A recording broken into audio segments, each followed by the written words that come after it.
ল'ৰা ছোৱালীক বাৰু 10 টকীয়া মাজা খুৱাই নেকি? তেনেহলে আপোনাৰ বাবে আজি এই প্ৰতিবেদন অতি গুৰুত্বপূৰ্ণ। 10 টকীয়া মাজাৰ পেকেটত ওলাইছে ভেঁকুৰ। এই ঘটনা সংঘটিত হৈছে নগাঁৱৰ বৰভেটিত। নগাঁৱৰ বৰভেটিস্থিত এখন দোকানৰ পৰা দুজন লোকে সৰু ল'ৰা ছোৱালীৰ বাবে ক্ৰয় কৰি ঘৰত নিছিল ছপেকেট 10 টকীয়া মাজা। ঘৰত নি মাজাৰ পেকেট কেইটা সৰু ল'ৰা ছোৱালীক খুলি খাবলৈ দিওঁতে চকুত পৰিল ভেঁকুৰৰ দৃশ্য। পৰৱৰ্তী সময়ত মাজাৰ বাকী পেকেট কেইটা লৈ বৰভেটিস্থিত দোকানখনলৈ উভতাই লৈ আহে লোক দুজনে।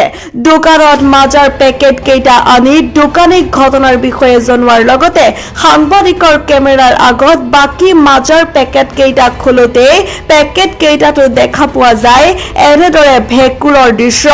এইদৰে মাজাৰ পেকেটৰ ভিতৰত ভেঁকুৰ ওলোৱাৰ পাছতো মাজা কোম্পানীৰ বিৰুদ্ধে চৰকাৰে ব্যৱস্থা গ্ৰহণ কৰিবলৈ দাবী জনাইছে ৰাইজে। নগাঁও ধিংগেট তেলিয়াপট্টিস্থিত মাজা ডিষ্ট্ৰিবিউটৰৰ ওপৰত নগাঁও জিলা প্ৰশাসনে কি ব্যৱস্থা গ্ৰহণ কৰে সেয়া পৰৱৰ্তী সময়তহে লক্ষণীয় বিষয় হ'ব। News desk ND 365। অসমবাসী ৰাইজক হাত জোৰি পেলাই নমস্কাৰ দি আছোঁ। গতিকে এনেকুৱা ধৰণৰ 10 টকীয়া সস্তীয়া বস্তু কাকো নোখোৱাব। আমাৰ ল'ৰা ছোৱালী কোটি টকীয়াৰ সম্পত্তি হয়। 10 টকাৰ বস্তু খাই পেলাই কাৰো যাতে জান প্ৰাণ গুচি নাযায়, গতিকে এইটো কোম্পানীক আমি বেন কৰিব লাগে, এইটো অনুৰোধ জনাইছোঁ। আজি মই নিজে খুলিছোঁ, এইটো বস্তু মই পাইছোঁ। আজি মোৰ বিয়ে এটা বস্তু কিনি তাৰ নাতিক খুৱাইছিলে, খুৱাই পেলাই এইটো বস্তু ওলাইছে। কিন্তু কোম্পানীক মই নিজে ফোন মাৰিছিলোঁ, মোক মানে একো ৰেছপন্স দিয়া নাই। উল্টাই সিহঁতৰ আৰু দমফালি কথা যে আমি কি কৰিম, আপুনি ডিষ্ট্ৰিবিউটৰ মানে হেৰি কৰক, মানে বিচাৰ দিয়ক। গতিকে সিহঁতে একো এইবিলাক বিচাৰ আচাৰ নকৰি পেলাই গোটেই মানে 1 মাহৰ যিটো ভেলিডিটি 3 মাহ থাকে, এইটো মানে 6 মাহ পাৰ কৰি পেলাই বস্তুবিলাক দোকানত মানে দি আছে। গতিকে ৰাইজবাসীক মই অনুৰোধ জনাইছোঁ, এইটো বস্তুটো আজিলৈ কোনো কিনি নাখায় আৰু এইটো কোম্পানী আমি বেন কৰিব লাগে, সকলোৱে ৰাইজে মিলি পেলাই। সেইটো মোৰ অনুৰোধ সবৰ ওচৰত। 5টা-6টাৰ ভিতৰত মই বস্তু দুটা লৈ গ'লোঁ।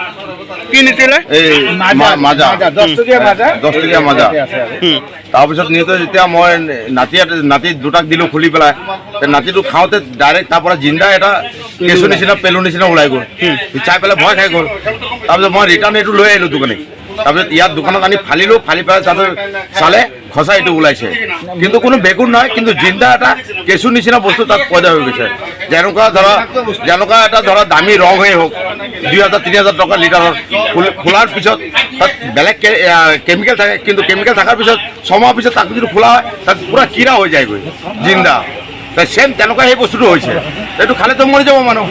সেইটো বস্তু সেইকাৰণে মিডিয়া মই জনাই দিছোঁ আৰু এই বস্তুটো দোকানতো আনি চাইছোঁ আৰু সমূহ ৰাইজে চাইছে যে খুলি পেলাই সেইটো জিন্দা বস্তু জিয়া ওলাইছে। এইকেইটা আপোনালোকে সমূহ ৰাইজে চাব আৰু কোনো দিন যাতে কোনো কোম্পানী এনেকুৱা বস্তু বেয়া বস্তু নবনায়, আমি যাৰ কাৰণে চবকে ৰাইজক অনুৰোধ জনাইছোঁ। আজি মালটো ৰাখিছোঁ 50 কেছ হ'ল, এমাহ হ'ল। এমাহত মই 30 কেছ চেলিং কৰিলোঁ। এতিয়ালৈকে 10 কেছমান আছে, কিন্তু মানে এতিয়ালৈকে কমপ্লেইন পোৱা নাই। যিহেতু আজি কাষ্টমাৰটো নিছে, আহি কমপ্লেইন দিলে মোৰ তাত। মই কমপ্লেইন দিয়াৰ লগে লগে মানে কোম্পানীত মই আকৌ ৰিটাৰ্ণ কমপ্লেইন দি দিছোঁ। সিহঁতে কৈছে মানে আমি ডিষ্ট্ৰিবিউটৰৰ পৰা মাল দিয়া হয়, আমিতো দেখি পেলাই দিয়া নাই, আপোনালোকে কোম্পানীৰ লগত কথা পাতিব লাগিব। সেইটো কোম্পানীৰ লগত আপোনালোকেহে কথা পাতিব, আমাকতো ডিষ্ট্ৰিবিউটৰে মাল দিছে, কিন্তু আপোনালোকে আজি কমপ্লেইন দিছে। ভাল ৰেছপন্স দিয়া নাই। এতিয়া মোক কৈছে কালি আহি পেলাই মালবিলাক ৰিটাৰ্ণ লৈ যাওক, আৰু যোনটো মানে এতিয়া এনেকুৱা হৈছে সেইটো কাৰণে আপোনালোকে কি কৰে, কোম্পানী এইটো চিজ কৰে কি কৰে কৰি যাব আহি পেলাই। আমাৰ দোকানখন ক'ত আছে? দোকানখন বৰবেটি তিনিআলি। মানে এইটো কেইটকীয়া মাজা আছিলে? এইটো 10 টকীয়া পেকেট মাজা হয়। মানে মাজাৰ ভিতৰত ভেঁকুৰ ওলোৱাটো সত্য? সেইটো সত্য হয়।